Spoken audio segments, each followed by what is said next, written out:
दोस्तों, आज का टॉपिक आपने देख ही लिया होगा कि बालाजी में जाने के नियम और संकट कटवाने के नियम क्या होते हैं। देखिए, सबसे पहला नियम तो यही होता है कि बालाजी महाराज हों या फिर कोई भी देवता हो, आपका संकट कटवाने में आपकी महत्वपूर्ण भूमिका रहती है, क्योंकि हमारे कर्म ही हमारे संकट काटते हैं। तो उन कर्मों पे आपको खुद का ध्यान देना पड़ेगा। कर्म ऐसे नहीं कि क्या नाम है, आप कई बार कहते हैं कि हम किसी का गलत नहीं करते, हम किसी से गलत नहीं बोलते। गलत ये नहीं, कई बार गलत ये भी होता है कि आप घर में बैठे हो, किसी की बुराई कर रहे हो, कोई आपको कुछ बता रहा है किसी थर्ड पर्सन के बारे में और आप उसके बारे में वैसी मानसिकता बना रहे हो, जबकि कभी आपने ना देखा है, कभी ना आपने सुना है, ना आपसे कभी कुछ वो कहता है। तो ये भी एक कर्म है। तो इन कर्मों का भी आपको ध्यान रखना पड़ेगा। तो आज का जो दूसरे प्रकार के जो संकट होते हैं, जिन्हें हम कई बार भूत बोल देते हैं, जिन बोल देते हैं, मसान बोल देते हैं, इस प्रकार के कुछ संकट होते हैं, उनकी बात कर रहे हैं। तो आज का जो है, तो सबसे पहले तो आपको यह जानना बहुत ज़रूरी है कि बालाजी सरकार क्यों सरकार कहा जाता है। क्योंकि बालाजी सरकार में एक से अधिक देवता विराजमान हैं। जैसे कि सबसे पहले तो खुद बालाजी महाराज ही हो गए, जो भगवान शिव के अवतार माने जाते हैं, और जो बुरी आत्माओं की पेशी लगती हैं वहाँ पे, और इन्हें बालाजी महाराज को लड्डू का भोग लगता है। दूसरे जो हैं वो भैरव बाबा माने जाते हैं, जो बालाजी सरकार की सेना के सेनापति माने जाते हैं और भगवान के ही अवतार हैं।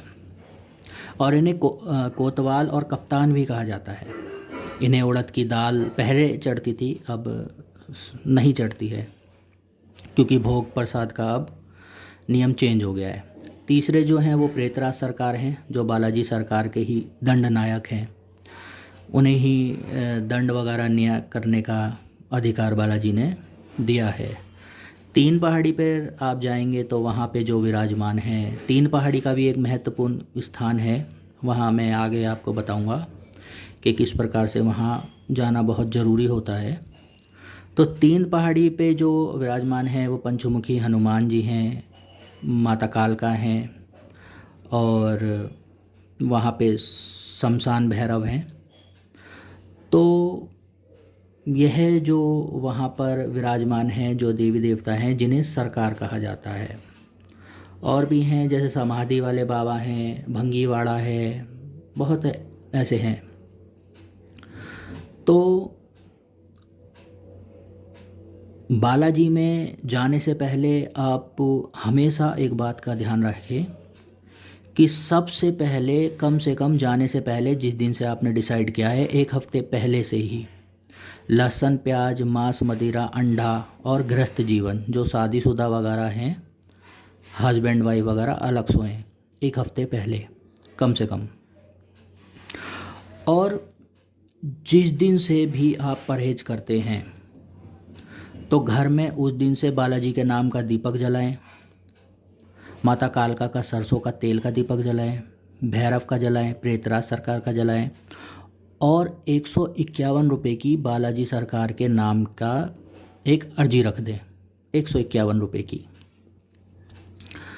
151 रुपये की अर्जी जिस दिन से आप डिसाइड कर लें कि हमें एक हफ्ते बाद जाना है, उसी दिन से आप अपने घर में दीपक जलाएं। और कोशिश करें कि अगर आप ओसारा वगैरह ले जा सकें तो और अच्छा होता है। लेकिन ओसारा वगैरह में एक भगत का बहुत ज़्यादा महत्वपूर्ण रोल होता है, क्योंकि भगत के माध्यम से वो ओसारा वगैरह दिया जाता है ताकि शक्तियाँ उसके साथ कार्य कर सके। तो ओसारे से अच्छा तो यही है कि जो मैंने आपको साधारण बता रहा हूँ वो करेंगे तो वो ज़्यादा अच्छा रहेगा। तो जैसे ही आप बालाजी सरकार में पहुंच जाएं, सबसे पहले आप वहां पर मंदिर के बाहर अपने आने की दरख्वास्त लगाएं 5 रुपए की। बाबा से विनती करें जो भी आपकी समस्या हैं, जो भी आपकी पीड़ा है, और वह जो 151 रुपये आपने उठा के रखे थे वहाँ से अर्जी लें उन्हीं पैसों की। फिर उसके बाद आपको करना क्या है, जो भी वहाँ पे आप मंदिर में जाएंगे आगे, जब आप अपनी अर्जी ले लेंगे, अर्जी लेने के बाद इस बात का भी आपको पूरा ध्यान रखना है। देखो, ये बात बताने की तो है नहीं कि साफ़ शुद्धता होनी चाहिए, नहा के जाना चाहिए, तो इस बात का आपको खुद भी ध्यान रखना है। और वहाँ पे मेरे ख्याल अब वहाँ पे छींटें नहीं मिलती है, क्योंकि मैं गया था तो अब छींटों का मेरे ख्याल प्रावधान नहीं है। लेकिन अगर आप जाते हैं तो आपको आरती ज़रूर लेनी चाहिए सुबह शाम की, और सुबह शाम की आरती लेने में अगर वहाँ छींटें मिलती हैं तो सुबह शाम की आप छींटें ज़रूर लें। कोई भी खुशबू वाली चीज़ आपको यहाँ से आप लेके जाते हैं वहाँ लगानी नहीं है, साबुन वगैरह से नहीं नहाना है, और ना ही वहाँ से कुछ लेके आना है। जब भी आप लाइन में लगते हो तो वहाँ पे आप अपने कोई भी जाप करते रहें, सीताराम का जाप करते रहें, हनुमान चालीसा पढ़ते रहें, तो इस प्रकार से जाप करते रहें। आगे पीछे किसी पे ध्यान ना दें, बस अपने जाप करते रहें। उसके बाद जैसे ही आप अपने नीचे सबके दर्शन कर लेते हैं, भोग प्रसाद वो अपने आप ही अंदर ले लेते हैं, क्योंकि वो जो अर्जी मिलती है अपने आप ही वो भोग लगाते रहते हैं। जैसे पहले नीचे बालाजी सरकार है, फिर उसके बाद अपने आप ही लाइन चलती रहती है, वो अपने आप ही ले लेते हैं। आपको इस बात का ज्ञान होगा। तो सबसे महत्वपूर्ण बात ये भी है कि आपके संकट क्यों नहीं कटते हैं, किस लिए नहीं कटते हैं। कई बार होता है कि हमारे घर में जैसे कोई मसान लगा हो, या फिर पितरों की समस्या हो, या फिर बहुत सी ऐसी चीज़ें होती हैं जो नीचे नहीं कटती हैं, वो 3 पहाड़ पे कटती हैं। 3 पहाड़ पे आपको जाना बहुत ज़्यादा ज़रूरी होता है। तो 3 पहाड़ पे जैसे मैंने आपको बता दिया है कि वहाँ पे माता कालका विराजमान है, भैरव विराजमान है, और पंचमुखी हनुमान जी विराजमान है। तो जैसे ही आप नीचे का आपका सारा वो ख़त्म हो जाए, भोग प्रसाद आप दे दो, तो 3 पहाड़ी पे जाने के बाद सबसे पहले आपको दरख्वास्त लेनी होती है पंचमुखी हनुमान जी की। वो 10 रुपये की दरख्वास्त मिलती है, वहाँ लगाएं पहले। अपना नाम लेके, अपने परिवार का नाम लेके, सबका नाम लेके, अपने स्थान का नाम लेके, पंचमुखी का जब आप वो भोग दे दोगे, उसके बाद बाहर आके आपको हर व्यक्ति के, जो भी आपके घर के सदस्य हैं, उनके संकट कटवाना है। जैसे पहले माता कालका का कटेगा, फिर भैरव का कटेगा, वहाँ पे वो देते हैं। हर परिवार के सदस्य का अलग अलग लें, हर परिवार के सदस्य का अलग अलग, और वहाँ पे संकट कटवाएं। 7 बार आप इस बात का ध्यान रखना कि वो जो नारियल वगैरह मिलता है वो आपके सर से 7 बार उतरना चाहिए। उसके बाद उन जो वहाँ पे वो काटते हैं उन्हें दें आप, क्योंकि कई बार होता है वो उतारते नहीं हैं, तो आप खुद उतारें उस चीज़ को, दरख्वास्त लगाएं। और वैसे तो वहाँ पे आप कोशिश करें कि 1 दिन रहें, लेकिन मिनिमम अगर आपको समस्या ज़्यादा है तो 3 दिन तो ज़रूर रहें, और 3 दिन देवताओं के दर्शन ज़रूर करें, संकट कटवाएं अपने।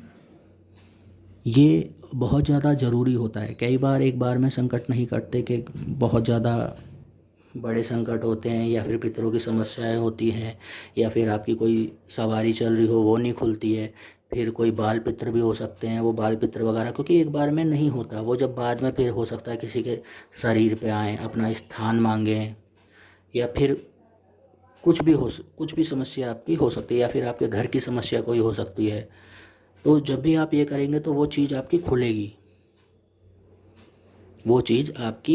क्योंकि कई बार होता है ना, कोई चौकी वगैरह लगी होती है, बंधन वगैरह लगा होता है, तो वो वहीं से खुलती है।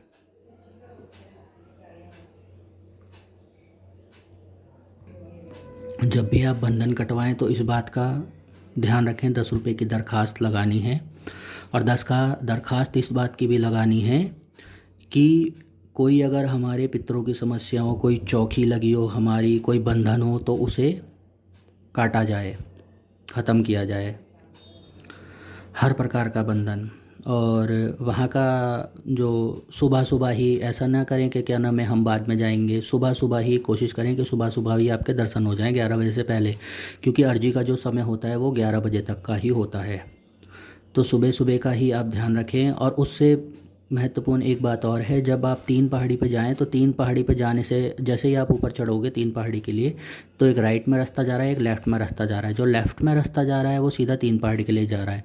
जो राइट में जा रहा है सीधा, वहाँ जब आप सीधे चढ़ोगे तो वहाँ एक भोले बाबा का मंदिर है, वहाँ पे दूध ज़रूर चढ़ाएँ, दूध चढ़ाएँ और अपनी अर्जी ज़रूर लगाएँ, ज़रूर, क्योंकि वहाँ पे भोले बाबा विराजमान हैं। वो चौकी वगैरह खुलवाने में आपकी बहुत मदद करेंगे, तो इसलिए वहाँ पे भी दूध वगैरह आप ज़रूर चढ़ाएँ, वहाँ से ही आपको दूध वगैरह मिलता है। और मेरा आपसे निवेदन ये है कि पहले ही नीचे से ना लें दूध वगैरह या कुछ भी सामान, क्योंकि वहाँ पे बंदर वगैरह बहुत ज़्यादा होते हैं जो छीनते वगैरह हैं आपसे।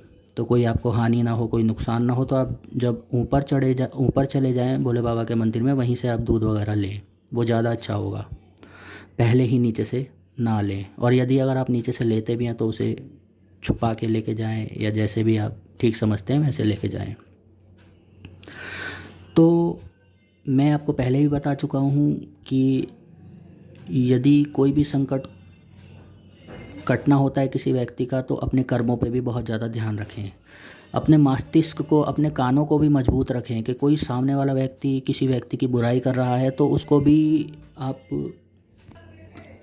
आप अपने मस्तिष्क में बिठा के, और उस बंदे के लिए आप अपनी मानसिकता तो किसी के कहने से आप किसी दूसरे बंदे की आप अपने मस्तिष्क में मानसिकता बना लें, क्योंकि हो सकता है उसका क्या लाभ है, हो सकता है वो ना, क्योंकि आजकल का समय ऐसा है जो सही व्यक्ति है ना, उसकी जो छवि है वो सबसे ज़्यादा ख़राब की जा रही है, सबसे ज़्यादा ख़राब होती है।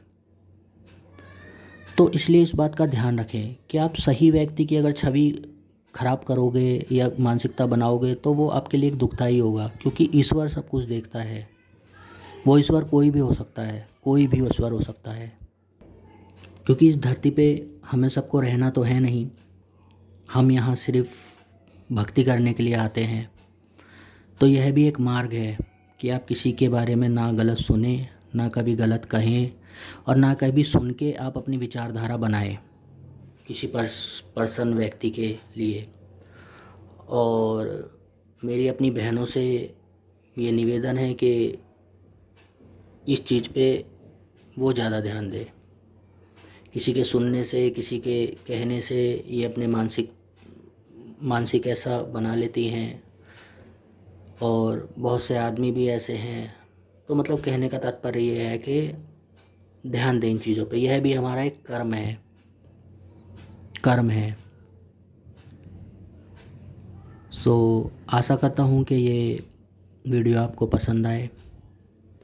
और मेरा कभी भी ये मोटिव नहीं होता कि मैं जो भी वीडियो बनाता हूँ सब्सक्राइब मिले, मुझे लाइक मिले, नहीं।